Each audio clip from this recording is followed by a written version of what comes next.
സാറേ, ആസാം മുതൽ കേരളം വരെ ഈ ഇസ്ലാമിക തീവ്രവാദികൾക്കെതിരെ കേന്ദ്ര സർക്കാർ പുതിയൊരു പ്രോജക്റ്റ്, അതായത് ഓപ്പറേഷനുമായിട്ട് വരുന്നു എന്ന് കേൾക്കുന്നു. ആ ഓപ്പറേഷൻ്റെ പേര് ഓപ്പറേഷൻ പ്രഗത്.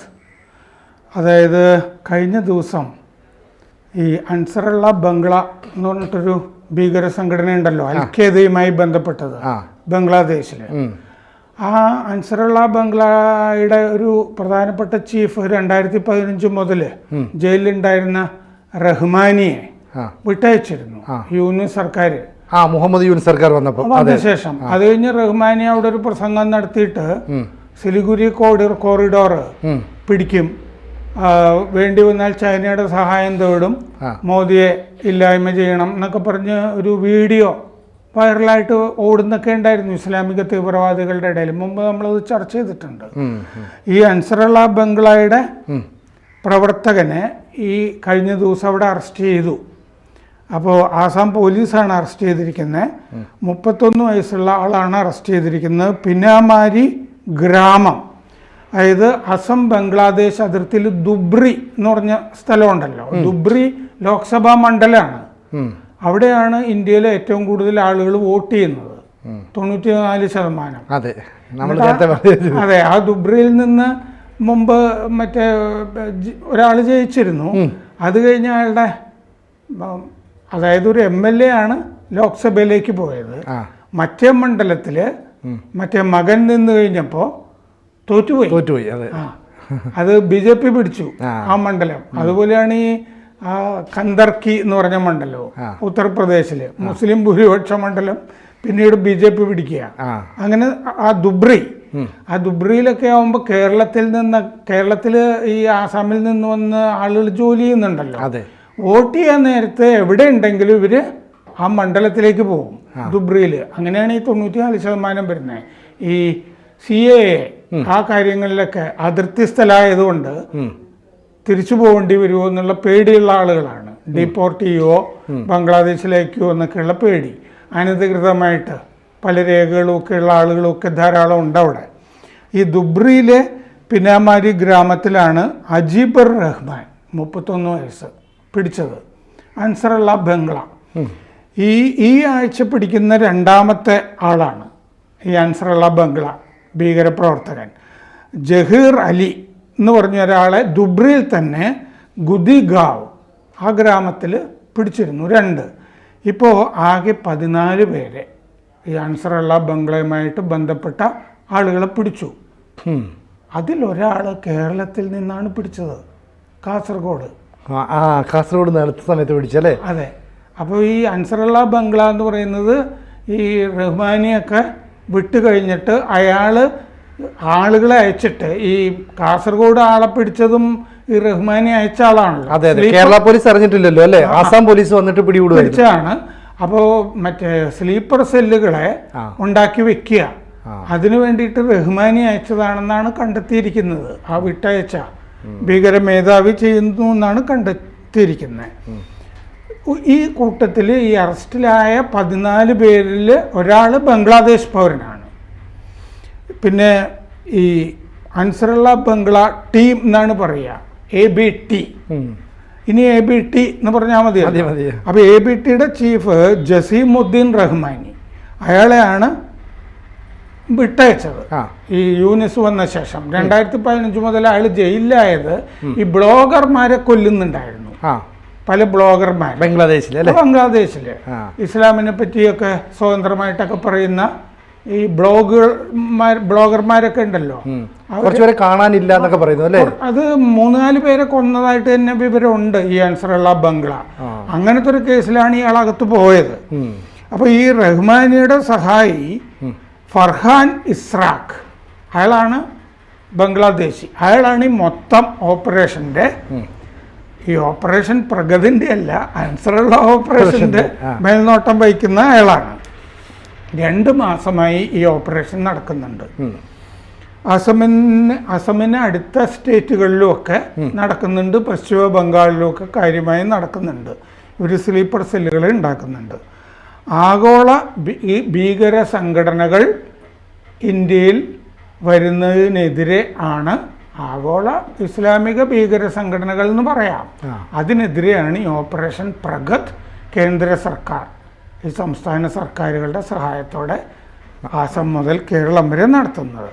നവംബറിൽ ബംഗ്ലാദേശിൽ നിന്നാണ് ഒരാൾ ഇവിടെ വന്നത് സ്ലീപ്പർ സെൽസ് ഉണ്ടാക്കാൻ റഹ്മാനെ അയച്ചിട്ട്. അയാൾ അസമിൽ തുടങ്ങി. അത് കഴിഞ്ഞ് അസം, കേരളം 5 പേരെ അസമിൽ നിന്നും കേരളത്തിൽ നിന്നുമായിട്ട് ഡിസംബറിൽ അറസ്റ്റ് ചെയ്തു.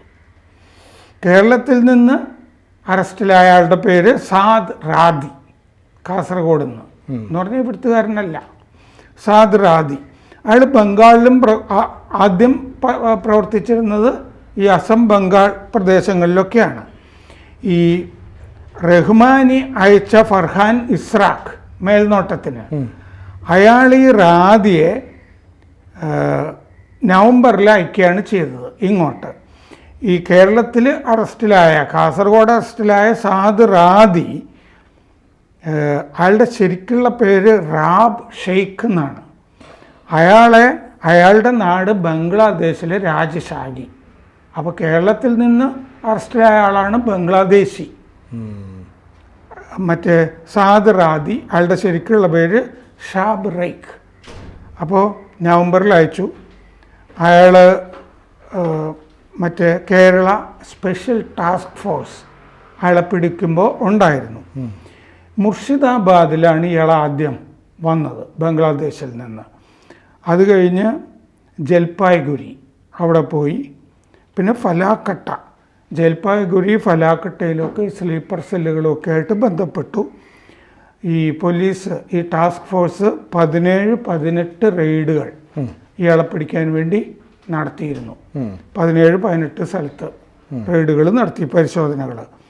നൂർ ഇസ്ലാം മൊണ്ടൽ, അബ്ദുൽ കരീം മൊണ്ടൽ, മോജിബർ റഹ്മാൻ, ഹമീദുൽ ഇസ്ലാം, ഇനാമുൽ ഹക്ക് എന്നിവരെ അസം സർക്കാർ, അസമിലെ പോലീസാണ് പിടിച്ചത്. മിനാറുൽ ഷെയ്ഖ് അബ്ബാസ് അലി എന്നിവരെ പശ്ചിമ ബംഗാളിലെ ടാസ്ക് ഫോഴ്സാണ് പിടിച്ചത്. ഇവർക്കൊക്കെ ഈ ബംഗ്ലാദേശും പാകിസ്ഥാനുമായിട്ട് ഇപ്പോൾ വലിയ അടുപ്പം വരുന്നുണ്ട്. അതുമൊക്കെയായിട്ട് ബന്ധപ്പെട്ടാണ് ഈ റഹ്മാനി, കാരണം അൽ ഖയ്ദയൊക്കെ ആയിട്ട് ബന്ധപ്പെട്ട ആളാണ്. അതാണല്ലോ അൻസർ ബംഗ്ലാ ടീം എന്ന് പറയുന്നത്, ABT. 2013 ഓഗസ്റ്റിലാണ് ഈ ജസീമുദ്ദീൻ റഹ്മാനിയെ പിടിക്കുന്നത് ബംഗ്ലാദേശിൽ. അത് കഴിഞ്ഞ് അബ്ബാസ് ഷെയ്ഖ്, മിനാറുൽ ഷെയ്ഖ് ഇവരെയൊക്കെ ഈയിടെ മുർഷിദാബാദിലേക്ക് അയച്ചു. അവരുടെ കയ്യിലൊക്കെ ഉണ്ടായിരുന്ന വ്യാജരേഖകളാണ്. ഇതിൽ ഈ അബ്ബാസ് ഷെയ്ഖ് എന്ന് പറഞ്ഞ ആൾ നേരത്തെ ഒരു പോക്സോ കേസിൽ പ്രതിയുമാണ്. പിന്നെ മിനാറുൽ ഷെയ്ഖ് എന്ന് പറഞ്ഞ ആൾക്ക് 48 വയസ്സുണ്ട്. അയാളൊരു പമ്പ് മെക്കാനിക് ആണ് അയാൾ. കിഴക്കും ഇന്ത്യയുടെ കിഴക്കും വടക്ക് കിഴക്കും RSS, മറ്റ് ഹിന്ദു സംഘടനകൾ ഇത്തരം നേതാക്കളെയൊക്കെ ഉന്മൂലനം ചെയ്യണം എന്നുള്ളതായിരുന്നു ഈ അൻസറുള്ള ബംഗ്ലായുടെ ലക്ഷ്യം. കാരണം ബംഗ്ലാദേശിൽ ഒരുപാട് ഹിന്ദു വേട്ട അവർ നടത്തുന്നുണ്ടല്ലോ, മറ്റേ ഇസ്കോണിനൊക്കെ എതിരെ നടത്തുന്നുണ്ട്. പിന്നെ ഇവർ ചെയ്യുന്നത് എന്താണെന്ന് വെച്ചാൽ ഗുഡ് ബാത്തുൽ ഇസ്ലാം എന്ന് പറഞ്ഞ പുസ്തകത്തിൽ പറയുന്ന കാര്യങ്ങളാണ് ചെയ്തുകൊണ്ടിരിക്കുന്നതെന്നാണ് അന്വേഷണത്തിൽ മനസ്സിലാകുന്നത്. ഇവരുടെ പ്രധാനപ്പെട്ട പരിപാടി സിലിഗുരി കോറിഡോർ ആക്രമിക്കുക എന്നുള്ളതാണ്. അത് സിലിഗുരി കോറിഡോർ നമ്മൾ പല ചർച്ചയിലും പറഞ്ഞിരിക്കുന്ന പോലെ നമുക്ക് വടക്ക് കിഴക്കൻ സംസ്ഥാനങ്ങളിലേക്ക് പോകാനുള്ള ഏക മാർഗമാണ് പശ്ചിമ ബംഗാളിൽ നിന്നുള്ള സിലിഗുരി കോറിഡോർ. സിലിഗുരി ഇടനാഴി, ചിക്കൻ നെക്ക് എന്ന് പറയും. ഒരു ഭാഗത്ത് വീതി ഇടുങ്ങിയതാണ്. അത് 1850 കിലോമീറ്റർ ഉണ്ടത് സിലിഗുരി കോറിഡോർ. മ്യാൻമാർ വഴി നമ്മൾ ഈ സിലിഗുരി കോറിഡോറിന് പകരം മ്യാൻമാർ മിസോറാം ഒരു പാത ഇപ്പോൾ നമ്മൾ ഉണ്ടാക്കി വരുന്നുണ്ട്. സിത്വേ തുറമുഖത്തിൻ്റെ ഭാഗമായിട്ടാണ് ഒരു 149 കിലോമീറ്റർ പാത കൂടുതൽ പണിയാനുണ്ട്. അതുവരെ എന്തായാലും നമുക്ക് ഈ സിലിഗുരി കോറിഡോർ അല്ലാതെ ചരക്കിന് ആളുകൾക്ക് പോകാനും ചരക്ക് അയക്കാനും ഒക്കെ അതേ വഴിയുള്ളൂ. നമുക്ക് നിലവിൽ ഈ ഇപ്പം ബംഗ്ലാദേശോട്ട് അത്ര സുഖത്തിലല്ലോ, വേണമെങ്കിൽ നമ്മളൊരു മുന്നേറ്റം നടത്തി ബംഗ്ലാദേശിനെ ഒരു ആക്രമണമൊക്കെ നടത്തിയിട്ട് ഈ ചിക്കൻ നെക്കിനെ ഒന്ന് വികസിപ്പിച്ചുകൂടെ, കുറച്ചുകൂടെ ഒന്ന് വീതി കൂട്ടിയാൽ പോരെ, കുറച്ച് സ്ഥലം പിടിച്ചെടുത്താൽ നമുക്ക് അങ്ങനെ ചെയ്തുകൂടെ? അതിനൊക്കെയുള്ള പ്രയാസം എന്താണെന്നറിയാമോ? അതിൻ്റെ അടുത്ത് ഈ ഭൂട്ടാനിൽ ഈ മലയുടെ മുകളിലാണ് ചൈനയുടെ താവളം. നമ്മൾ താഴെയാണ്. പഴയ സിയാച്ചനിലൊക്കെ ഉള്ള ഉണ്ടായിരുന്നില്ല, ദ്രാസിലൊക്കെ അവർ മുകളിലാണ്. ഈ അവിടെ ഗ്രാമങ്ങളിൽ സെറ്റിൽമെൻ്റ് ഒക്കെ ഇപ്പോൾ ചൈന നടത്തുന്നതൊക്കെ നമ്മൾ പലപ്പോഴും സിലിഗുരി അവർക്ക് മുകളിൽ നിന്ന് കാണാം ചൈനയ്ക്ക്. അതുകൊണ്ടാണ് ഈ ചൈനയെ ഞങ്ങൾ ഇടപെടുത്തുന്ന ഈ അൻസറുള്ള ബംഗ്ലാ പറഞ്ഞുകൊണ്ടിരിക്കുന്നത്. ഇന്നലെ നമ്മൾ ചർച്ച ചെയ്തിരുന്നു. ഇന്നലെ ഈ പാകിസ്ഥാൻ്റെ 4-അംഗ പട്ടാള ടീം ISIയുടെ ആളുകളൊക്കെ ഉണ്ട്. അവർ ധാക്കയിൽ വന്നിട്ട് അവരെ വിമാനത്തിൽ കയറ്റിയിട്ട് ഈ മേഖലയെ സന്ദർശിച്ചല്ലേ, അടുത്തുള്ള ജില്ലയിലേക്ക് അവരെ കൊണ്ടുപോയി. പട്ടാള മേധാവികളെ ആ സ്ഥലത്ത് നിന്ന് 130 കിലോമീറ്റർ സിലിഗുരിയിലേക്ക് ഉണ്ടായിരുന്നുള്ളൂ. അപ്പോൾ കാറിലോ മറ്റോ കൊണ്ടുപോയിരിക്കും, അവിടെ കൊണ്ടിറക്കിയിട്ട്. ISIയുടെ ആളുകളൊക്കെ ഉണ്ടായിരുന്നു. അപ്പോൾ ഈ സിലിഗുരി ഇത്തിരി ഗൗരവത്തിൽ അവരെടുക്കുന്ന പോലെ തോന്നുന്നു. അത്ര നമ്മൾ വളരെ ജാഗ്രത പുലർത്തേണ്ടതാണ്. കാരണം ചൈനയും അപ്പുറത്തുണ്ട്. ചൈനയ്ക്ക് പാകിസ്ഥാനുമായിട്ട് ബന്ധമുണ്ട്, ബംഗ്ലാദേശുമായിട്ട് ഇപ്പോൾ ബന്ധമുണ്ടല്ലോ. കാരണം ബംഗ്ലാദേശിൽ ഈ വിദേശകാര്യ ഉപദേഷ്ടാവ് ബെയ്ജിങ്ങിലേക്ക് പോയിരുന്നു കഴിഞ്ഞ ദിവസം, ഒരു ചർച്ച നടത്തി. ഇനി അടുത്ത മാസം മറ്റോ യൂനിസ് ചൈനയിലേക്ക് പോകുന്നുണ്ട്. പിന്നെ ചൈനക്കാർ ബംഗ്ലാദേശിൽ നിന്നുള്ള ഈ മൊല്ലാക്കന്മാരുടെയൊക്കെ ഒരു ടീമിനെ അവിടെ ക്ഷണിച്ച് വിരുന്നൊക്കെ കൊടുക്കുകയൊക്കെ ചെയ്തിരുന്നു നേരത്തെ. അതെ. അപ്പോൾ എന്തായാലും ഈ ഓപ്പറേഷൻ പ്രഗത് എന്ന് പറയുന്ന ഒരു പ്രോജക്റ്റിലൂടെ നമ്മൾ ചില ലക്ഷ്യങ്ങളൊക്കെ വെക്കുന്നുണ്ട് മുന്നിൽ. നമ്മൾ ഈ അൻസറുള്ള ബംഗ്ലാ എന്ന് പറഞ്ഞ സെറ്റുകൾ ഈ ഇന്ത്യയിലേക്ക് നുഴഞ്ഞു കയറുന്നുണ്ട്. അതെ. പിന്നെ കശ്മീരിൽ നിന്നുള്ള കശ്മീരിലേക്ക് പാകിസ്ഥാനിൽ നിന്നുള്ളവർ നുഴഞ്ഞു കയറുന്നുണ്ട്. ഇതൊക്കെ നമുക്ക് നശിപ്പിക്കണമല്ലോ. അതെ. ഈ അൻസറുള്ള ബംഗ്ലാ തുടങ്ങിയ നുഴഞ്ഞു കയറ്റങ്ങൾ. അപ്പോൾ നമ്മളിപ്പോൾ ജാഗ്രത പുലർത്തുന്നു. അതിൻ്റെ തെളിവാണ് ഓപ്പറേഷൻ പ്രഗത് എന്ന് പറഞ്ഞിട്ട്. കാരണം ഇപ്പോൾ നക്സലുകളെ സംബന്ധിച്ച് ഓപ്പറേഷൻ അവസാനിക്കുകയാണ് ഏതാണ്ട്, അല്ലേ? അതെ. മറ്റേ സമാധാൻ എന്ന് പറയുന്ന ഓപ്പറേഷൻ. അത് കഴിഞ്ഞ് ഇസ്ലാമിക ഭീകരർക്കെതിരെ, ഈ സുഡാപ്പികൾക്കൊക്കെ എതിരെ ഉള്ളതാണ് ഓപ്പറേഷൻ പ്രഗത്. കൂടുതൽ വാർത്തകളും വിശേഷങ്ങളും നിങ്ങളിലേക്ക് എത്താൻ ABC മലയാളം സബ്സ്ക്രൈബ് ചെയ്യുക, ബെൽബട്ടനും അമർത്തുക.